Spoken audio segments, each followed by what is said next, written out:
Magandang hapon sa inyo lahat. Ito po si Herbert Curia, author, promoter ng Bible Heights Promotion. Kakibat ang ating pananalig sa ating banal na Panginoon Diyos, banal na Panginoon sa Kristo at gawain ng kaliwan ni Kaliban ng Santa Maria ay ating po binabahagi sa inyo sa linggong ito. Ang mensahe ng ating banal na Panginoon Diyos. Ang tema ng mensahe ng ating banal na Panginoon Diyos ay mapagkaan sa yaman ng mundong ito. Ibahagi ang yaman ng mundo mula sa karapatan. Ngayon ay babasahin ko po sa inyo ang mga mensaheng ito mula po doon sa Bagong Tipan o Mabuting Balita ng paghahari ng ating banal na Panginoon Yorita ng banal na Panginoong Heso Kristo. At ayon po dito sa kay Apostol San Mateo, Kabanata 25, talatang 14 hanggang 15, talatang 19 hanggang 21 at 24 hanggang 30. Ang paghahari ng Diyos ay tulad dito. Maglalakbay ang isang tao, kaya tinawag niya ang kanyang mga alipin at ipinagkatiwala niya ang kanyang ari-arian. Binigyan niya ng salapi ang bawat isa ayon sa kanyang kakayanan. Pagkaraan ng mahabang panahon, bumalik ang Panginoon ng mga aliping iyon at pinapagsulit sila. Ang tumanggap ng 5,000. Wika niya, Panginoon, heto ang 5,000 na bigay ninyo sa akin. Heto pa po ang 5,000 na tinubo ko. Sinabi sa kanya ng Panginoon, magaling, tapat at talinong alipin, mabuting alipin. Yaman naging tapat ka sa mabuting halaga, pamamalahain kita sa malaking halaga at makihat aking kagalakan.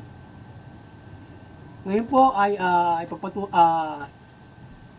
pa natin. At lumapit naman ang tumanggap ng 1,000. Alam ko po kayo'y mahigpit, anya. Gumapas kayo, nyo tinamnan at nag-aani sa hindi nyo hinasikan. Natakot po ako kaya't itinago ko sa lupa ang inyong salapi.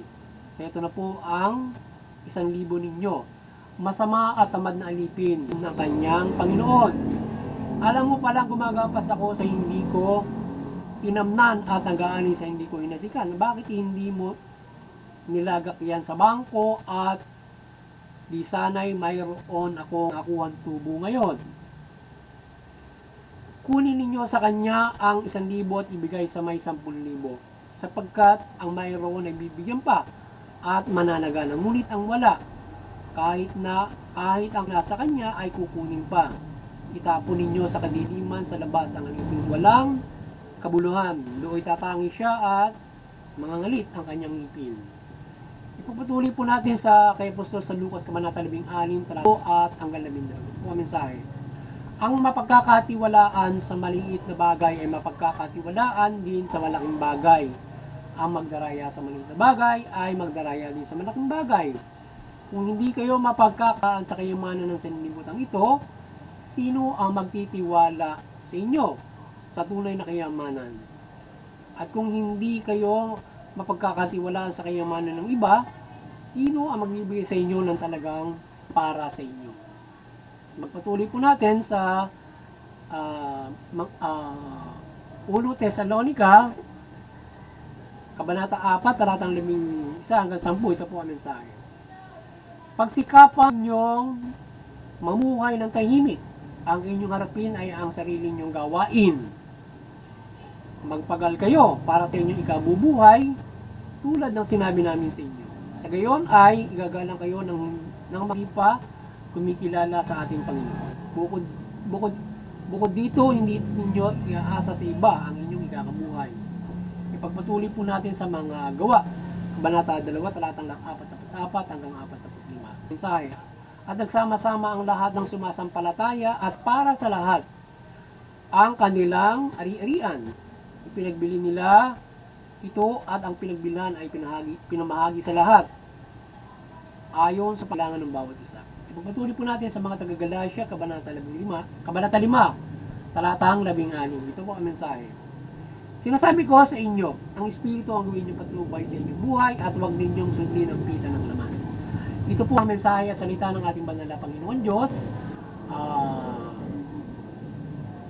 at kanyang mensahe sa linggong ito sa ating pagbabahagi ng mabuting balita o ng salita ng Diyos dito sa Bible Lives Promotions. Ating salamatan ng ating banal na Panginoon Diyos, banal na Panginoon sa Kristo, banal na Espiritu Santo, gayon din ng ating banal na Santa Maria. Maraming salamat po sa ating banal na Panginoon Diyos, banal na Panginoon sa Kristo, banal na Espiritu Santo at banal na Santo. Ngayon naman po ipaliliwanag ko sa inyo ang mga mensaheng ito. Mula po sa tema na mapagkatiwalaan sa yaman ng mundo ito at ibahagi yaman ng mundo ito mula doon sa karapatan niya. Yan po ang mensahe ng ating banal na Panginoon Diyos at yung tema at ngayon ipaliliwanag ko sa inyo na ayon po sa ating banal na Panginoon Diyos, nais niyang ibabatid sa atin mula doon sa itinuro at ginabay niya sa atin sa pamamagitan ng Panginoon sa Kristo na tayo ay yung yaman ng mundo ito, kung ano mang ipinagkaloob sa iyo na kakayanan, dapat ito'y pag-iibayuhin natin. So ayaw ng Diyos ng mga taong tamad. Ayaw ng tayo ay hindi nag-proliferate. Gusto niya ay ating pag-ibayuhin yung kakayanan na ipinagkaloob sa atin. Ano man ang ating profesyon, industriya, tayo may nasa technical, nandoon sa professional. Sa mundong ito, pag-ibayuhin natin ang mga bagay na yan at tayo mamuhay ng masipag, huwag tayo mamuhay ng tamad. So ayaw kasi ng Diyos na ikaw ay tamad at mapagkatiwalaan tayo sa pag-atin ng anumang ating kakayanan. Anuman ang ating kakayanan, mula diyan ay tayo ay maaaring tayo ay magkaroon ng sa pagpapaunlad na yan, tayo ay magkakaroon ng mahusay na. Ngayon ay dapat yung kaloob na yan, kung tayo ay, alam mo, ikaw ay nag-iisang profesional, ikaw ay nag-iisang sa gobyerno, dapat yan ay mamahala ka ng gamitin mo yan, yung salapi at yung tungkulin sa maayos na sa maayos na pagpapaunlad at hindi sa pandaraya, kundi sa pamamagitan ng mapagkakatiwalaan ka doon sa mga sa iyong halimbawa salapi na iyong kikitain mula doon sa sinasabi natin na profesyon na anuman na ating pinagsasaluhan yung mundong ito ng patas, hindi mo sinasamantala at masipag sa gawa ito. So ngayon ay kung ganyan mo gagawin yan, ikaw ay magiging kalugod-lugod sa Diyos kung mamumuhay ka ng ikaw ay mayroong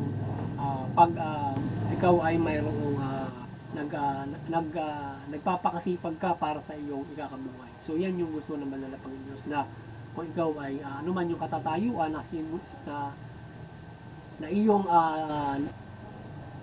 natamo, ibinigay siya sa pamumuhay na ito, dapat ay ikaw ay pag-ibayuhin mo ang mga bagay na yan. Yan ang nais ng ating banal na Panginoon. Pag-ibayuhin mo yan at ikaw ay magpaunlad at mapagkatiwalaan ka sa kaloob sa iyo ng ating banal na Panginoon. Sa gayon, ikaw ay magiging kalugod-lugod sa Diyos mula dyan sa mga bagay na yan. At sa lahat ay sundin mo yung kabuuan ng mabuting balita upang lubos kang kalugdan ng ating banal na Panginoon Diyos. Yan. At kung papaano natin ito, kung papaano tayo kung papaano ka mapagkakatiwalaan sa maliit at malaking bagay at pagtulong sa kapwa, kung papaano unlad ng mga bagay na yan ay pag-cultivate ng mundong ito ay suportahan mo, ay nais ng Diyos na tayo ay mamuhay ng ayon doon sa karapatan. Yan ang isa pa sa mga nais ng ating banal na Panginoon. Nagpapakasipag ikaw ay mamuhay ng mayroong kang pamumuhay na ikaw ay nais mo na mapairal yung karapatan na ang bawat isa ay nagtutulungan mamuhay ayon sa karapatan. So ganyan ka dapat magpapaunlad. At maaaring kayo bigyan pa na higit pa rito na pamumuhay kung ikaw yung dapat na mamahala para diyan sa mga bagay na yan. But higit sa lahat, ang lahat ay mamumuhay ayon karapatan na kumbaga para yung ginawa ng mga apostol noon sa isang maliit na parang sistema, namuhay sila ayon doon sa karapatan, para nagsimula muli silang mamuhay. So they live as according to rights. So habang mamumuhay ng ayon karapatan, may sarili kang bahay, lupa, trabaho. So they serve like that na ganun, na para makapumuhay sila na maayos. Yung lahat ng nanampalataya noon. So para nagsimula sila makapamuhay accord to right. So ganyan dapat tayo para bilang mapagkatiwalaan ka ng Diyos. So ganyan ka magpaunlad dun sa mundong ipinagkaloob sa atin, sapagkat lahat naman ay kukultivate natin dun sa mundo. Ano man profession tayo at sa atin ng batas, kung paano natin i-cultivate yan at kung paano tayo mamumuhay in our industry sa ating pamumuhay ngayon, di ba? So ngayon, hindi naman lahat siguro magtatanim, hindi naman lahat mamimingwit. Siyempre, may iba't ibang mga bagay tayong ginagawa para makapamuhay tayo ng maayos.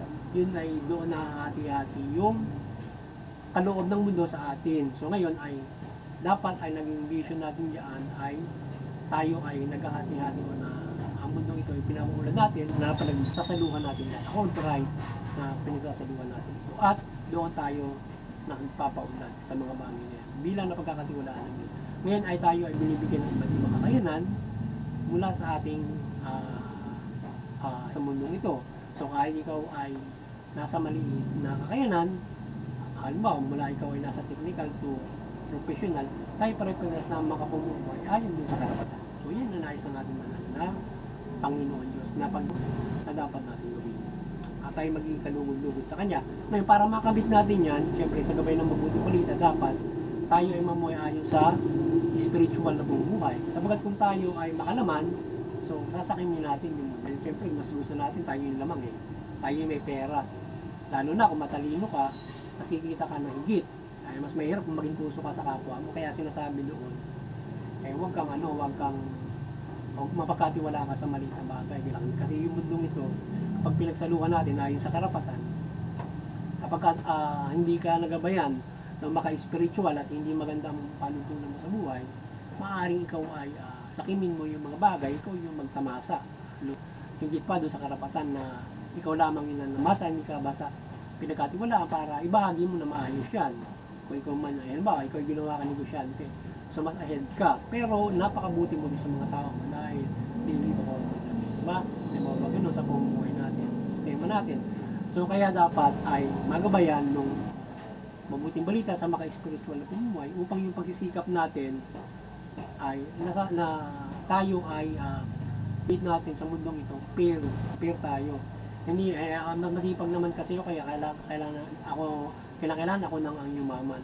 Hindi dapat ganun yung kondisyon. So dapat ay kung mayroong mas mahina sa'yo, mas mahina na, so hindi mo siya dapat pag-iiwanan. Dapat pamumuhay mo rin siya ayon sa karapatan. Lalo na tayo ay halimbawa tayo ay tayo mga Kristiyano, at hindi lamang bilang Kristiyano, kahit hindi Kristiyano yan, kung siya ay ang isipan ng gandun lang yung kaya ng binigyan ng Diyos, dapat ba hanggang doon lang siya. Tapos ikaw binigyan ka ng malaking kakayanan, malaking ang negosyante, doon ka pinagpala. So dapat ikaw yung halimbawa yung mga estudyante, yung mga negosyante, dapat nag-i-initiate sila, paulan sila para maabot yung karapatan ng bawat lahat. Hindi sila lang yung makilang, kasi kung kayo ay hindi magagawin ng spiritual na pamumuhay, so sasakimin nyo yung mundo, yung mga Pilipinas. So yung yaman ng Pilipinas sa kanyang kumikita, yan lang, di ba? Kaya naglalabanan yung ibang may kakayanan para siya yung maging mayaman and controlling the government. So dapat magabayan tayo ng spiritual at hindi tayo maging makalaman, kasi makalaman natin pamumuhay, kasi dahil tayo ay syempre vulnerable tayo na gusto natin tayo lang yung may pera, tayo yung may kapangyarihan.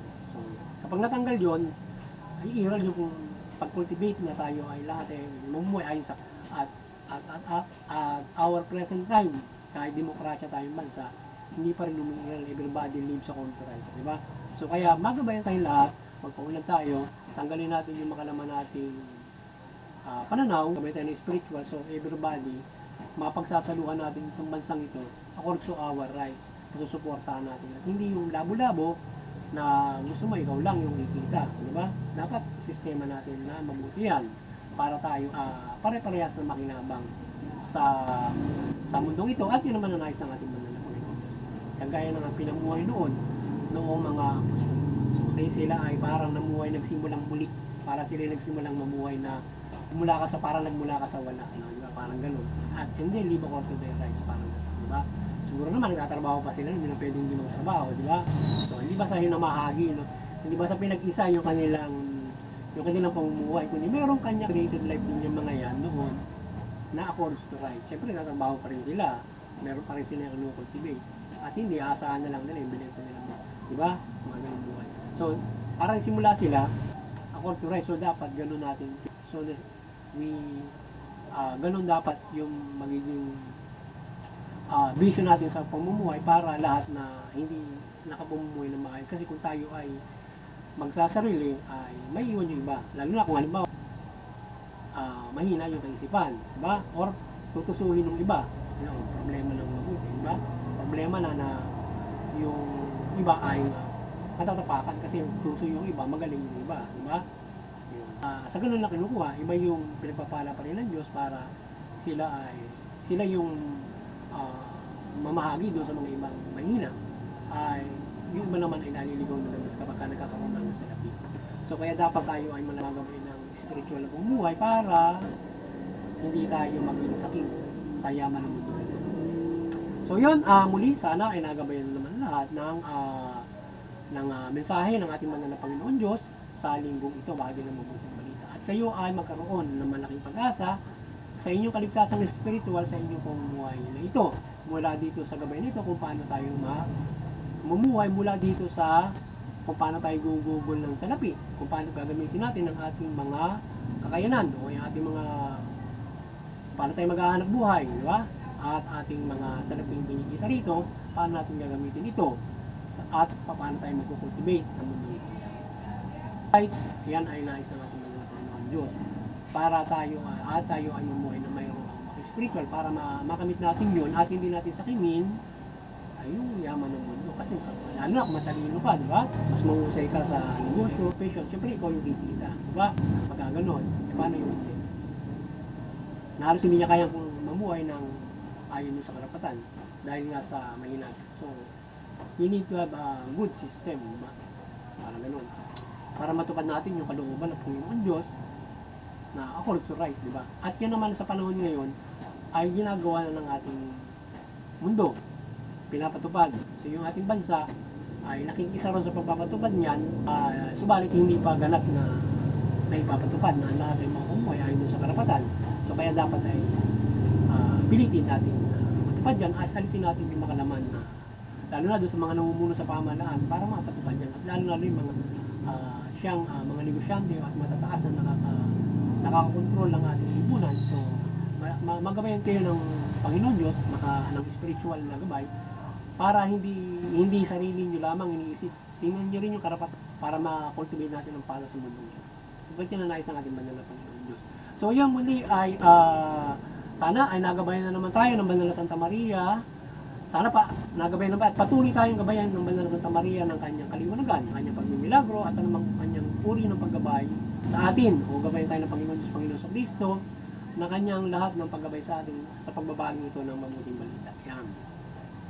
At kayo ay mahikayat mabukulin natin sa pananampalataya sa Panginoon, mula Panginoon sa Kristo at pagbabahagi ng mabuting balita. At doon sa interfaith unity, maliwanagan ang lahat ng mga relihiyon. Magkaisa tayo, unawain natin ating mga relihiyon para maiwasan natin yung mangkan, karahasan, nawi sa digmaan. Bagkos tayo ay nagkakaisa para sa kapayapaan, pagkakaisa, pagtutulungan at mabuting pagsasaayos ng mundo ito. At maliban dyan yung CBCP, Vatican Church, kayo ni Banal Santa Maria at patuloy niyo pagbukulorin ng sangkatauhan sa pananampalataya sa Panginoon Diyos, mula Panginoon sa Kristo at mabuting balita at ating munting kakayanan. Tayo patuloy na maasa ng gabay ng ating banal na Panginoon Diyos, Panginoon sa Kristo, Banal na Santo at Mother Mary. Patuloy tayong gabayan ng kanyang kaliwanagan at iba't iba mga pag-iimala at pagmimilagro. So, iba't iba niyang paggabay sa atin sa pagbabahagi ng mabuting balita upang at mapagandang katauhan sa pananampalataya sa Panginoon sa Kristo at mula sa mabuting balita. Yan. At doon sa mga kapamalaan, kayo maliwanagan ni Banal Santa Maria, maliwanagan kayo ng mabuting balita. Kayo ay mamahalaki, tugunin niyo yung karapatan at pagpayaran kayo ng patas ng justisya. Sa gayon, makapamumuhay ng maayos, mapayapa, at mabuti ang inyong mga nasasakupan. At higit sila ay makapananampalataya ng lubos sa ating Panginoon Diyos kung ang inyong nasasakupan ay mapamamalaanan ninyo na maayos. Magandang hapon sa inyo lahat at